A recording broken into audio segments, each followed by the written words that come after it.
ओम शांति। मुझे प्लेयर्स के लिए दो लाइनें याद आ रही हैं। दिल में ठान लिया जिन्होंने कुछ करने के लिए, दिल में ठान लिया जिन्होंने कुछ करने के लिए, दामन में सबके खुशियाँ भरने के लिए, दामन में सबके खुशियाँ भरने के लिए, ऐसे खिलाड़ियों को मैं वंदन करने आया हूँ, ऐसे खिलाड़ियों को मैं वंदन करने आया हूँ, उनका अपने शब्दों में अभिनंदन करने आया हूँ, उनका अपने शब्दों में अभिनंदन करने आया हूँ। आज स्पोर्ट्समैन के प्रति सभी का रुझान बढ़ता जा रहा है। कभी हम देखते थे फिल्म एक्टर्स के प्रति नवयुवकों का रुझान था, परंतु आज स्पोर्ट्समैन के प्रति जो भावनाएं, जो रुझान डे बाय डे बढ़ता जा रहा है, ये अत्यंत हर्ष का विषय है। आज स्पोर्ट्समैन प्रथम पंक्ति में आकर खड़ा हो गया है। इसके पीछे क्या कारण है? मेरा अपना अनुभव कहता है कि भारत देश प्राचीन काल से ही शूरवीरों का, बलिदानियों का सम्मान करता आया है, क्योंकि बलिदानियों के प्रति, शूरवीरों के प्रति भारत की आत्मा आंखें झुकाकर खड़ी हो जाती है। क्योंकि खिलाड़ी भी एक अहिंसक योद्धा है। वो योद्धा लोग तो अपनी सरहदों में रहकर लड़ाई लड़ते हैं, परंतु ये अहिंसक योद्धा तो दूसरे की सरहद में जाकर लड़ाई लड़ता है। इसीलिए भारतवासी लोग इनके प्रति जागरूक हुए हैं, और जब हमारा एक स्पोर्ट्समैन या अर्थात खिलाड़ी दूसरे की सरहद पर जाकर गोल्ड मेडल लेता है तो भारत की आत्मा खिल उठती है और उसको अपनी भावनाएं प्रदर्शित करती है। खिलाड़ियों के प्रति मैं एक बात कहूँगा कि यदि वो जीवन में सफल होना चाहते हैं, उन्हें दो गुणों को अपनाना होगा, क्योंकि सफलता जिस ताले में बंद है उसको खोलने की दो चाबियां हैं। एक है कठिन परिश्रम और दूसरा है दृढ़ विश्वास अर्थात दृढ़ संकल्प। यदि इन दो चाबियों के बिना ताला खोला गया तो ताला उपयोगी नहीं रहेगा, अर्थात किसी भी तरह से थोपी गई सफलता उचित नहीं होगी। क्योंकि दृढ़ संकल्प के लोग पहाड़ को भी डिगा सकते हैं, समुद्र को लांघ सकते हैं। दृढ़ संकल्प वो कोमल पुष्प नहीं है जो हवा के एक झोंके से टूट कर गिर जाए। दृढ़ संकल्प के लोग हमेशा अगवा होते हैं। दृढ़ संकल्प के लोग जो ठान लेते हैं, उन बड़ी बड़ी बाधाओं को भी वो चीर कर निकल जाते हैं और अपने लक्ष्य में सफल होते हैं। इसलिए हमें जीवन के अंदर इन दो गुणों को अपने जीवन में लाना है और अपने लक्ष्य में सफल होना है। इतिहास गवाह है कि वास्को डी गामा जब भारत को ढूंढने के लिए निकला, उसके साथियों ने उसको सहयोग देने से मना किया। कुछ साथी उनके साथ भी चले, परंतु बीच से रुक गए, क्योंकि उनको ऐसा लग रहा था कि लक्ष्य को हम प्राप्त नहीं कर पाएंगे। परंतु वास्को डी गामा का दृढ़ संकल्प इतना प्रबल था कि उसने किसी की बात को नहीं सुना और वो बढ़ता चला गया। आखिर उसने अपने लक्ष्य को प्राप्त किया और भारत को ढूंढ लिया। इसलिए दृढ़ संकल्प के लोग बड़ी बड़ी बाधाओं को पार करते हैं और अपने लक्ष्य को हासिल करते हैं। इसीलिए हमें इन गुणों को अपनाना है। एक शायर ने ठीक कहा है, जो सफ़र अख्तियार करते हैं वही मंजिलों को पार करते हैं। एक बार चलने का इरादा तो रखो मेरे दोस्त, ऐसे मुसाफिरों का तो रास्ते भी इंतज़ार करते हैं, रास्ते भी इंतज़ार करते हैं। दूसरी बात मैं खिलाड़ियों से करना चाहूँगा कि खिलाड़ी को अपने जीवन में धैर्यवान बनना बहुत ज़रूरी है। यदि खिलाड़ी अपने जीवन में धैर्यवान रहता है तो विपरीत परिस्थितियों में भी वो अपने धैर्य को कायम रखता है, तब वो सफलता को प्राप्त करता है। कठिनाई कहाँ आती है? जब हम धैर्य छोड़ देते हैं।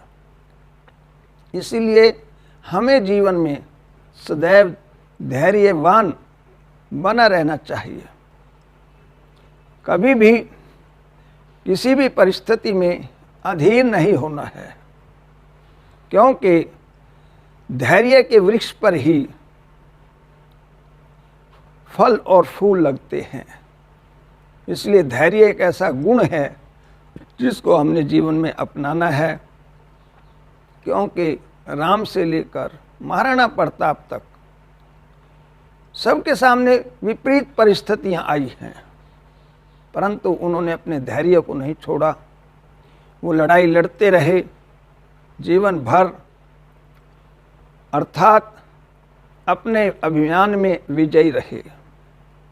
इसलिए धैर्यता हमारे जीवन का अंग होना चाहिए।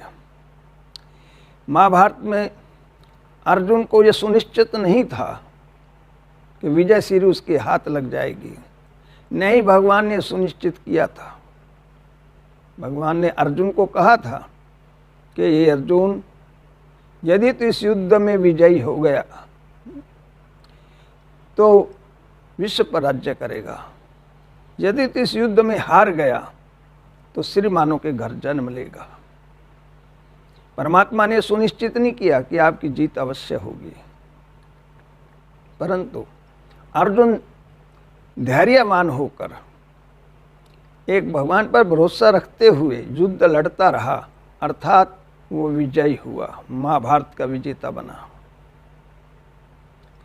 महात्मा गांधी, सुभाष चंद्र बोस, पंडित जवाहरलाल नेहरू, उनको ये मालूम नहीं था कि वो अपनी ज़िंदगी में अंग्रेज से आज़ादी ले लेंगे। ये कुछ सुनिश्चित नहीं था कि उनके लाइफ में आज़ादी मिल जाएगी, परंतु वो आज़ादी की लड़ाई लड़ते रहे धैर्यवान होकर। अनेक परिस्थितियां आई, परंतु आखिर ब्रिटिश गवर्नमेंट देश छोड़कर चली गई, देश को आज़ादी दे गई। उन्होंने अपने जीवन में यह मुकाम हासिल किया और वो जीवन भर लड़ते रहे और धैर्यवान बने रहे। कभी भी उन्होंने अपने धैर्य को नहीं छोड़ा, कभी भी जीवन में उन्होंने अधीरता का दामन नहीं थामा।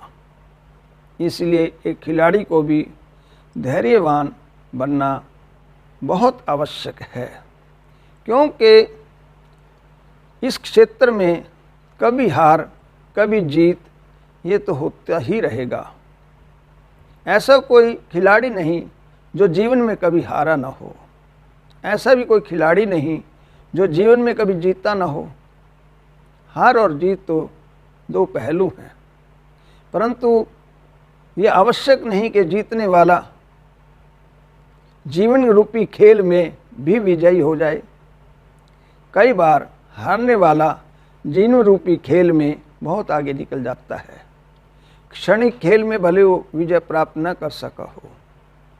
इसलिए हमें हार और जीत का भी मलाल नहीं रखना है जीवन में। हमें अपने कार्य में करते रहना चाहिए। अपने जीवन में कभी भी अपने मनोबल को गिराकर नहीं चलना है, अपने धैर्य को थाम कर ही जीवन रूपी क्षेत्र में उतरना है। डॉक्टर APJ अब्दुल कलाम ने कहा था, जो कि भारत के भूतपूर्व राष्ट्रपति रहे, कि खिलाड़ियों को हार की मनोदशा पर विजय प्राप्त करनी चाहिए। यह जीवन में बहुत आवश्यक है। क्योंकि कभी गर्मी कभी सर्दी ये कुदरत के नज़ारे हैं। प्यासे तो वो भी रहते जो दरिया के किनारे हैं। इसलिए हमें हमेशा लाइफ में धैर्यवान बने रहना चाहिए और अपने कार्य को पूर्ण दिलचस्पी से, कठिन परिश्रम से करते रहना चाहिए। जीवन में खिलाड़ी के लिए 3 विश्वास बहुत आवश्यक हैं। पहला विश्वास है आत्मविश्वास। हमें अपने ऊपर पूर्ण विश्वास होना जरूरी है। आप देखिए, जीवन में जिनको सेल्फ कॉन्फिडेंस नहीं, अपने पर पूर्ण विश्वास नहीं, तो विजय श्री उनके कदम नहीं चूम सकती।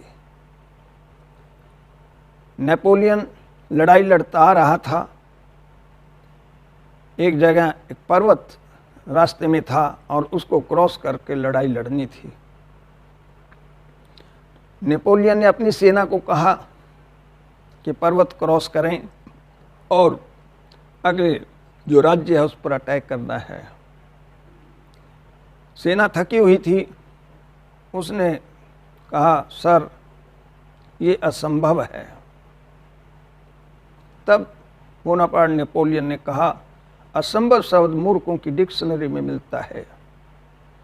और वह समय आगे आगे हुआ और पर्वत क्रॉस किया और राज्य पर अटैक किया और सफलता हासिल की थी।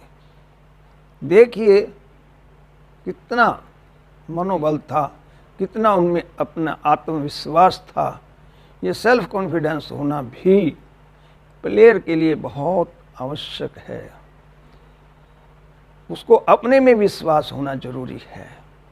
दूसरा, प्लेयर्स के लिए अपने कोच में अर्थात अपने गुरु में विश्वास होना बहुत आवश्यक है। ये विश्वास उनको बहुत आगे ले जाता है। महाभारत में अर्जुन की लड़ाई गुरु द्रोणाचार्य से हो रही थी।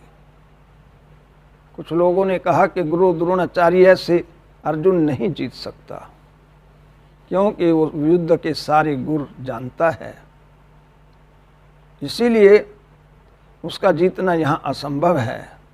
परंतु अर्जुन को ये निश्चय था अपने गुरु में कि मेरा गुरु महाभारत का विजेता मुझे ही डिक्लेयर कराएगा। वो अपनी मृत्यु स्वीकार कर लेगा, परंतु मुझे महाभारत का विजेता डिक्लेयर कराएगा। और वही हुआ। उसका गुरु विश्वास उसको पार उतार ले गया है। इसलिए एक प्लेयर को अपने कोच में भी विश्वास 100% रखना है। तीसरा, प्लेयर्स के लिए है कि वो परमात्मा विश्वास रखे, क्योंकि यदि हमें परमात्मा में भी विश्वास नहीं तो भी हम सफल नहीं हो सकते अपने जीवन में। अंगद ने रावण के दरबार में अपना पैर जमा कर कह दिया, यदि मेरा पैर उठा दोगे तो सीता आपकी है, क्योंकि उसको पता था ये पैर मेरा नहीं, ये राम का है। राम के कैंप में टेंस हो गया कि अंगद ने कौन सी शर्त लगाई। उसका पैर नहीं उठा। जब वो वापस आया तो लोगों ने से क्वेश्चन किया कि ये आपने कैसी शर्त रख दी थी। उसने कहा कि मुझे अपने राम पर पूर्ण विश्वास था, ये पैर उसका है, इसलिए उसको कोई नहीं उठा सकता। और अंगद अपने लक्ष्य में सफल रहा था।